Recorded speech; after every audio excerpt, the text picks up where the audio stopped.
Penyakit jantung koroner. Apa itu penyakit jantung koroner?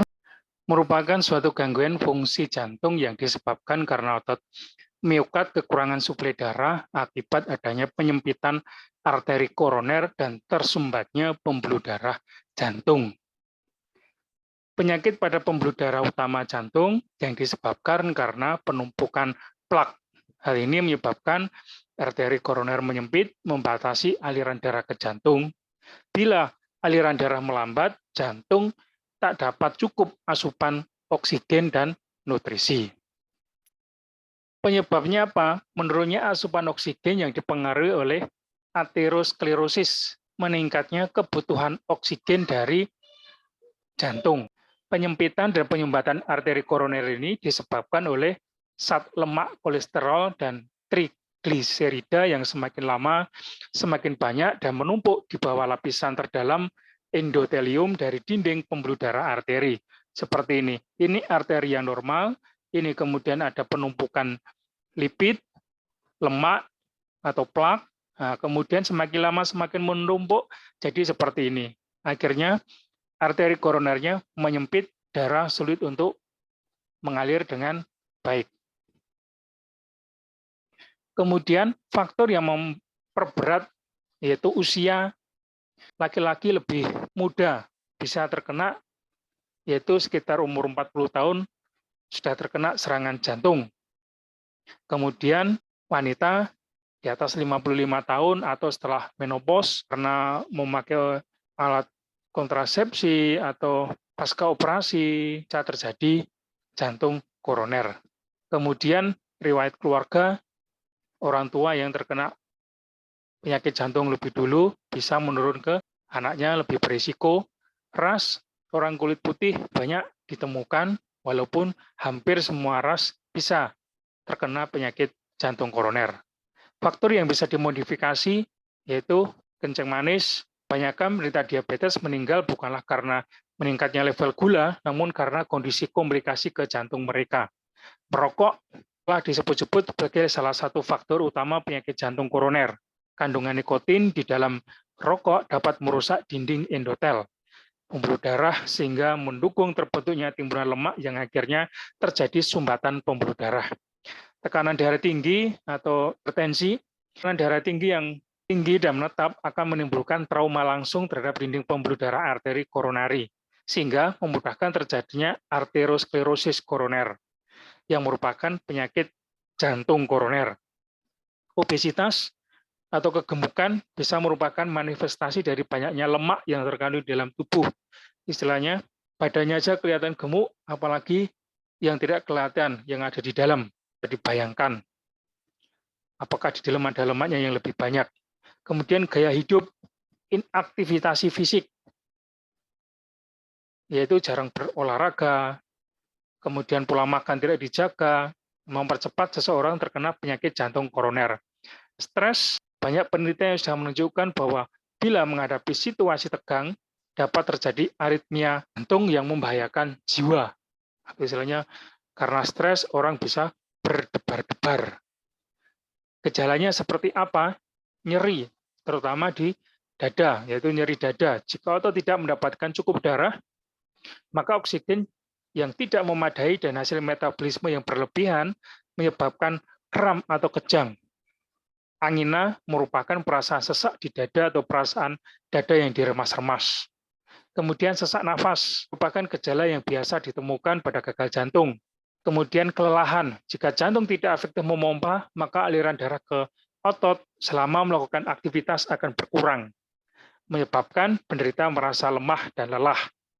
Pusing, penurunan aliran darah karena denyut atau irama jantung yang abnormal karena kemampuan memompa yang buruk bisa menyebabkan pusing dan pingsan. Kemudian jantung berdebar-debar atau palpitasi.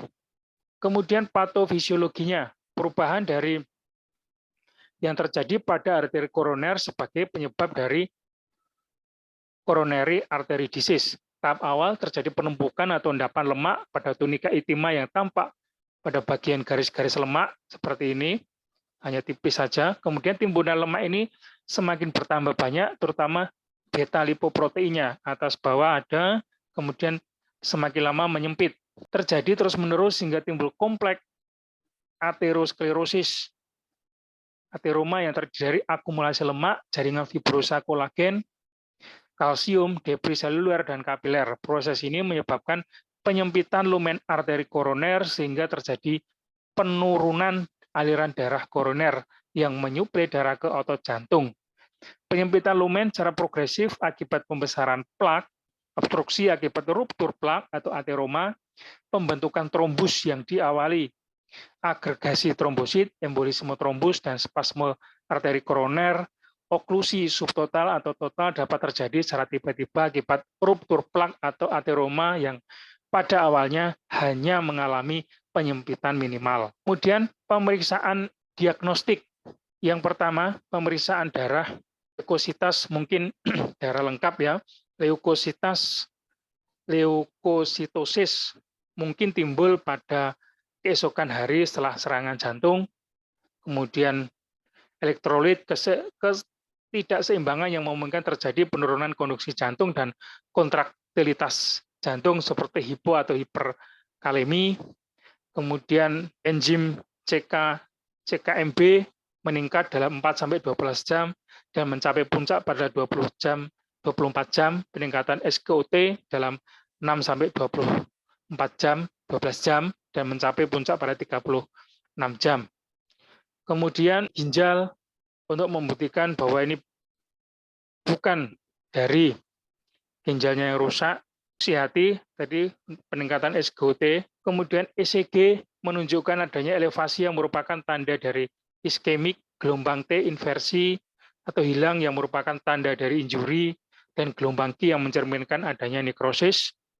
Kemudian MRI jantung kalau diperlukan, ekokardiografi mungkin harus dilakukan guna menggambarkan fungsi atau kapasitas masing-masing ruang pada jantung. Kemudian kateterisasi jantung. Terus kemudian ini pemeriksaan klinis atau penampilan dari pasien, di mana ada tanda khasnya yaitu nyeri dada, berkeringat, mual, dan muntah. Komplikasi yang terjadi adalah aritmia atau gangguan irama jantung, shock kardiogenik, gagal jantung kongestif, kemudian perikarditis, serang ruptur jantung, disfungsi otot papilaris, penata laksananya, perubahan gaya hidup, yaitu pola makan sehat dan seimbang dengan lebih banyak sayuran dan buah-buahan, makanan kaya lemak, khususnya lemak jenuh, dapat mengakibatkan kadar kolesterol tinggi, yang merupakan komponen utama kumpulan yang berkontribusi terhadap penyempitan arteri jantung. Kemudian olahraga yang teratur, penting untuk menjaga kesehatan jantung. Kemudian pengendalian faktor-faktor risiko utama penyakit jantung koroner, manis, merokok, tingkat kolesterol tinggi, darah tinggi. 4 faktor utama yang mengakibatkan risiko penyakit jantung koroner lebih tinggi. Kemudian terapi medis, aspirin, obat-obatan ini mencegah darah dan mengencerkan darah dan mengurangi kemungkinan gumpalan darah terbentuk pada ujung arteri jantung yang menyempit. Maka dari itu mengurangi risiko serangan jantung. Beta blocker, biasanya atenolol, bisoprolol, ini membantu mengurangi detak jantung dan tekanan darah.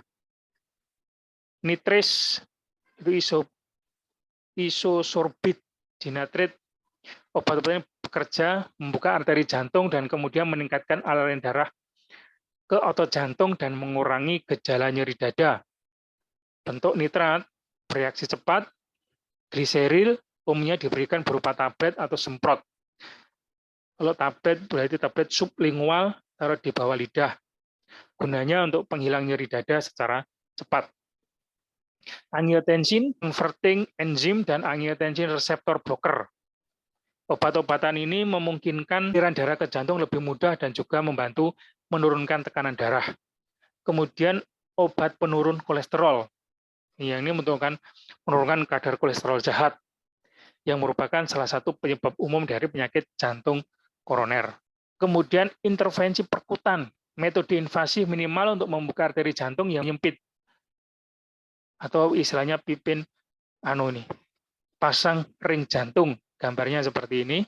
Kemudian operasi bedah bypass yang sering dipakai, yang Sebelumnya ini istilah bypass. Ini bypassnya diambilkan dari arteri kaki atau paha. Kemudian operasi robotik dan revaskularisasi transmiokardia. Asuhan keperawatannya identitas pasien, nama, umur, sesuai dengan KTP, pekerjaannya apa, kemudian keluhan utama biasanya nyeri dada, jalan sampai lengan, ada mual, berkeringat, riwayat penyakit sekarang, apa yang dirasakan oleh pasien, riwayat penyakit dahulu, kemungkinan ada kencing manis, hipertensi yang tidak terkontrol, riwayat penyakit keluarga, mungkin ayah, ibu ada yang kena kencing manis, penyakit jantung koroner. Kemudian asuhan keperawatannya, aktivitas dan istirahat, kelelahan, ketidakmampuan untuk tidur mungkin didapat dan dyspno pada saat beristirahat atau pada saat beraktivitas.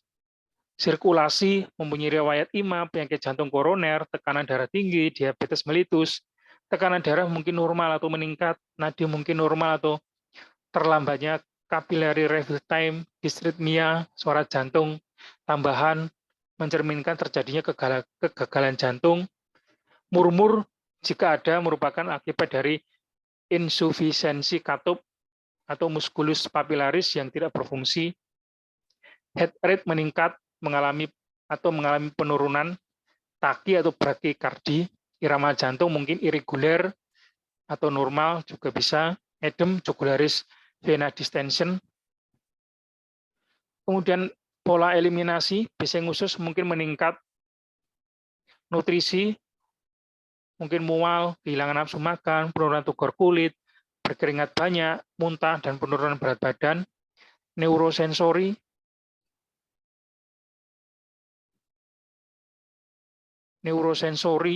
nyeri kepala yang hebat, mungkin kenyamanan, timbulnya nyeri dada yang tiba-tiba, tidak hilang dengan istirahat, kemudian respirasi, dyspno, dengan atau tanpa aktivitas, batuk produktif, kemudian interaksi sosial, stres, kesulitan dalam beradaptasi dengan stresor, pengetahuan, mungkin riwayat di dalam keluarga yang menderita penyakit jantung, diabetes, stroke, yang tidak terkontrol, yang tidak diketahui. Diagnosa dan intervensi keperawatan ada banyak, tetapi saya mengambil 2 saja, gangguan rasa nyaman, yaitu nyeri, berhubungan dengan iskemik jaringan jantung, dengan intervensi keperawatannya manajemen nyeri. Kemudian intoleransi aktivitas,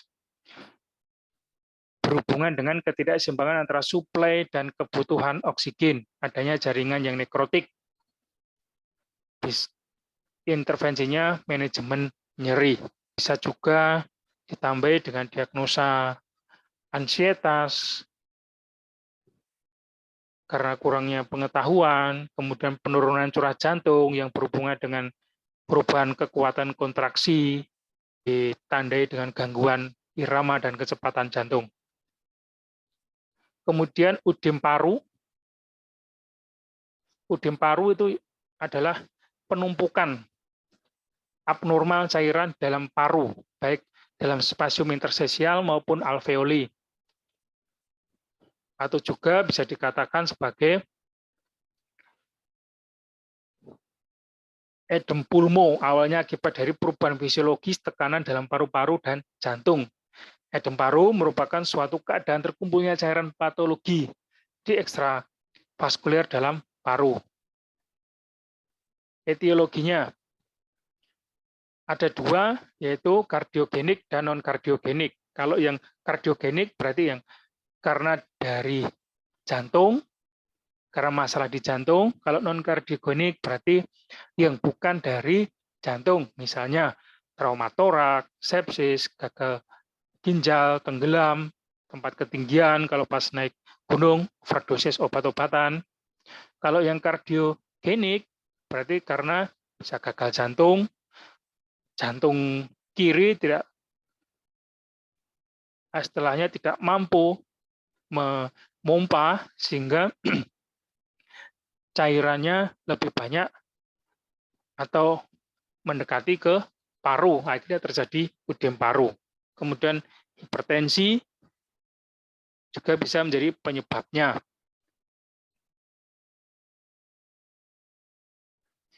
Patofisiologisnya, edem paru terjadi ketika alveoli dipenuhi dengan kelebihan cairan yang merembes keluar dari pembuluh-pembuluh darah dalam paru sebagai gantinya udara.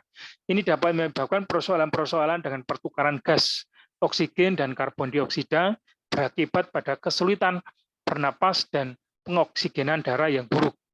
Pulmonary edema dapat disebabkan oleh banyak faktor-faktor yang berbeda. Ia dapat dihubungkan dengan gagal jantung, yang disebut dengan cardiogenic pulmonary edema, atau dihubungkan dengan sebab lain yang dikatakan dengan non-cardiogenic pulmonary edema. Manifestasi klinisnya, serangan kas terjadi pada malam hari setelah berbaring selama beberapa jam dan biasanya didahului dengan rasa gelisah, ansietas, dan tidak dapat tidur. Awitan sesak nafas mendadak dan rasa asfiksia seperti gak bisa napas, tangan menjadi dingin dan basah, bantalan kuku menjadi sianotik, dan warna kulit menjadi abu-abu, nadi cepat dan lemah, vena leher distensi. Ini kalau kemudian batuk hebat menyebabkan peningkatan jumlah sekutu mukoid. Dengan makin berkembangnya edem paru, ansietas berkembang menjadi mendekati panik, pasien mulai bingung, kemudian stupor. Napas menjadi bising dan basah, dapat mengalami asfiksia oleh cairan bersemu, darah, dan berbusa. Dapat tenggelam oleh cairan sendiri. Pemeriksaan penunjang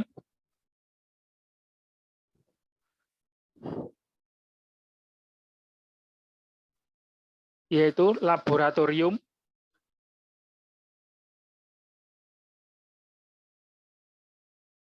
pemeriksaan laboratorium yang diperlukan yaitu untuk mengkaji etiologi edem paru. Pemeriksaan tersebut diantaranya DL darah lengkap, kemudian fungsi ginjal, elektrolit, kadar protein, urani, lisa gas darah, kemudian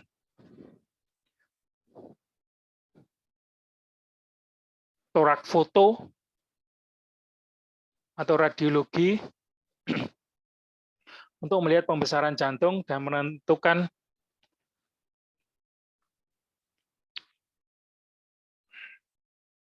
kardiogenik atau non-kardiogenik. EKG, pemeriksaan EKG biasanya kadang normal tetapi kadang ada iskemik atau infrak miokard akut dengan edem paru.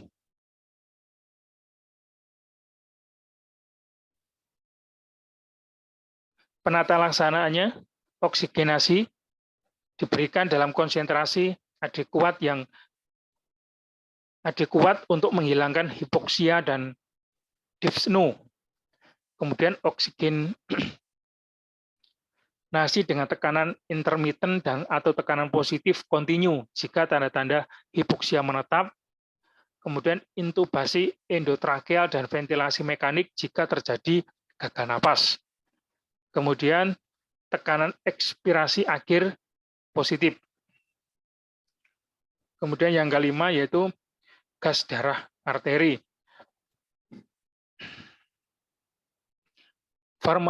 Farmakologi yaitu morfin dalam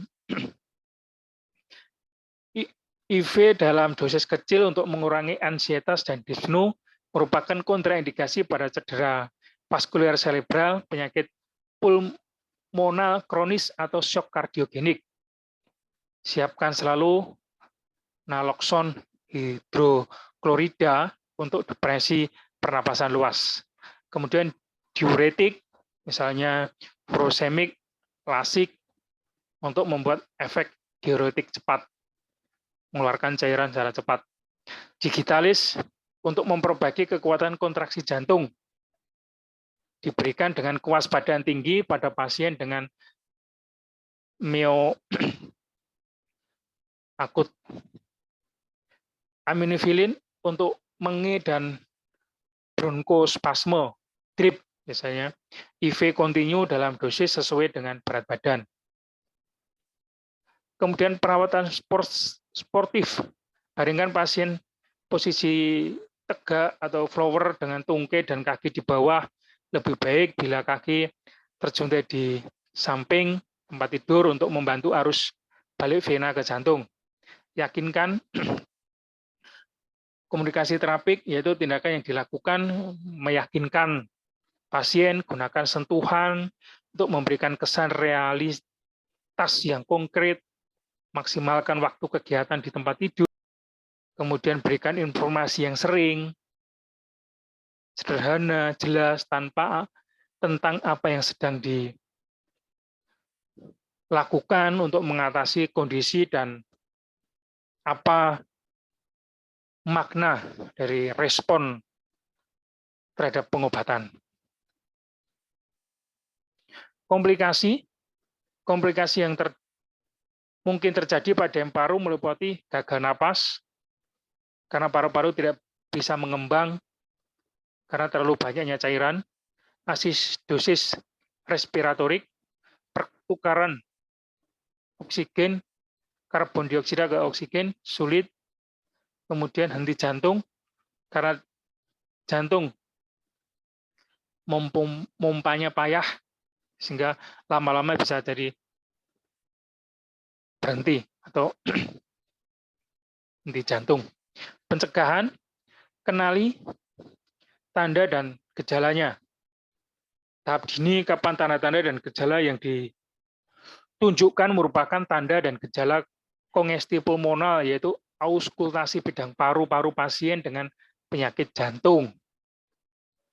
Kurangi stres dan emosional dan terlalu letih untuk mengurangi kelebihan beban ventrikel kanan. Kemudian berikan morfin untuk mengurangi ansietas, dyspnea, preload. Lakukan tindakan mencegah gagal jantung kongestif dan penyuluhan pasien. Nasihatkan dengan tidur dengan bagian kepala tempat tidur ditinggikan 25 cm atau posisi tidur semi-flower. Tindakan bedah untuk menghilangkan atau meminimalkan defek valvular yang membatasi aliran darah ke dalam dan keluar ventrikel kanan. Pengkajian identitas pasien, nama, jenis kelamin, pendidikan, pekerjaan, status perkawinan, kemudian keluhan utama, biasanya mengeluh sesek, badan lemas, riwayat penyakit sekarang, pasien mengeluh sesak nafas, kemungkinan ada sianosis, riwayat penyakit dahulu. Pada pengkajian riwayat kesehatan terdahulu, seringkali klien mengeluh merasakan nyeri dada yang hebat, pasien pernah mengalami hipertensi, penyakit paru, jantung, serta kelainan organ vital bawaan, serta penyakit ginjal mungkin dapat ditemui pada klien. Kemudian riwayat penyakit keluarga, penyakit keturunan yang pernah dialami keluarga, mungkin seperti kencing manis, hepatitis, atau hipertensi.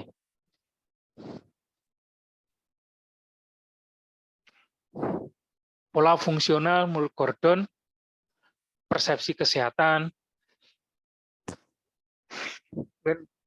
klien mempersepsikan kesehatannya mungkin seperti apa, kemudian pola eliminasi, aktivitas dan latihan, kemudian nutrisi, istirahat dan tidur, kognitif perseptual, konsep diri, hubungan peran, seksualitas dan produksi, coping, toleransi dan stres, nilai kepercayaan.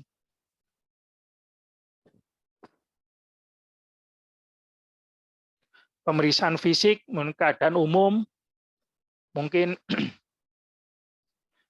lemah, kemudian kesadarannya, kompos medis, tinggi badan, berat badan, kemungkinan terjadi kegemukan, kemudian tanda-tanda vital, tekanan darah di atas normal, kemudian nadi di atas normal 80 kali per menit atau sampai 100 kali per menit, selalu di atas normal.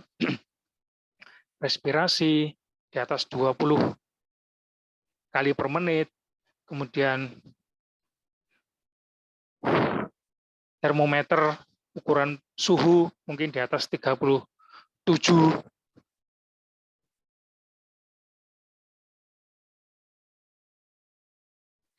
Kemudian pemeriksaan head to toe,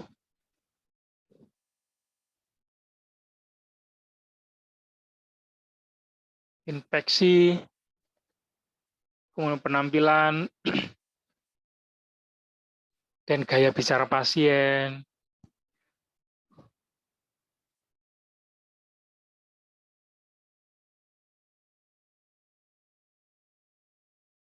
Distensi vena jugularis, kemudian dada untuk mengetahui kesimetrisan denyut, kontur dada, ekstremitas untuk luka, lesi, ulkus, kulit, warna, kelembapan, perubahan vaskuler,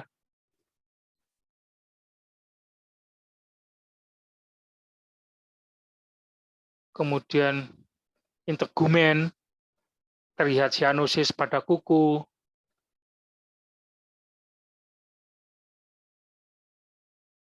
mata, mungkin bentuk mata, warna sklera dan konjungtivita, akomodasi mata, palpasi, bagian perikordium dipalpasi, titik maksimal, kemudian impuls, getaran, dan pulsasi abnormal.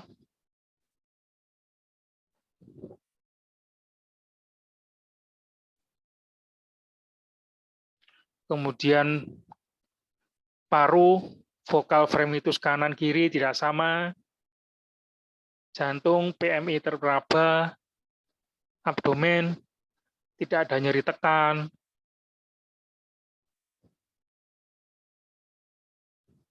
kemudian integumen, akralnya dingin,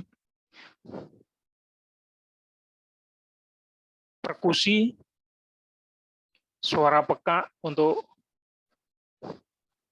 batas jantung,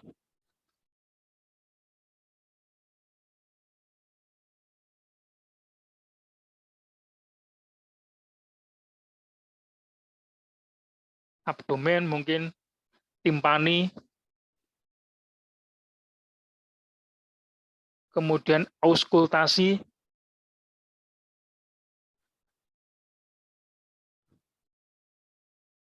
paru mungkin terdengar ronki basah setengah lapang paru atau lebih dan terdapat wheezing. Kemudian jantung mungkin terdengar murmur dan friction rub.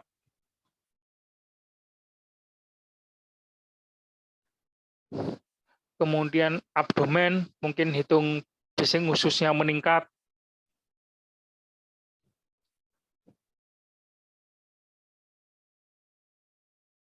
Diagnosa dan intervensi keperawatan, gangguan pertukaran gas yang berhubungan dengan akumulasi protein dan cairan dalam intersisial atau area alveolar.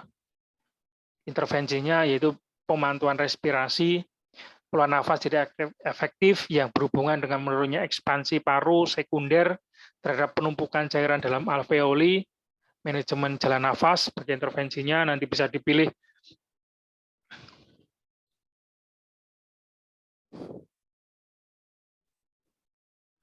intoleransi aktivitas berhubungan dengan kelemahan, ketidakseimbangan suplai nutrisi, dan kebutuhan oksigen.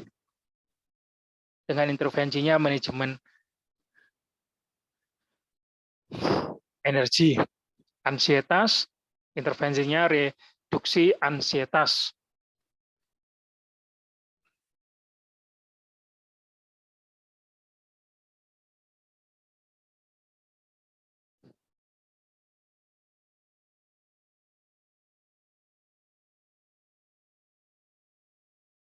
Implementasi dan evaluasi. Implementasi merupakan tindakan yang dilaksanakan untuk mengatasi keluhan pasien berdasarkan intervensi yang telah dibuat. Kemudian evaluasi berisi keluhan dari pasien, berasal dari pasien sendiri, data yang diambil dari hasil observasi, kemudian pernyataan masalah sudah teratasi atau sebagian atau belum teratasi, kemudian rencana tindakan untuk mengatasi keluhan dari pasien. Oke, terima kasih. Sekian presentasi dari saya.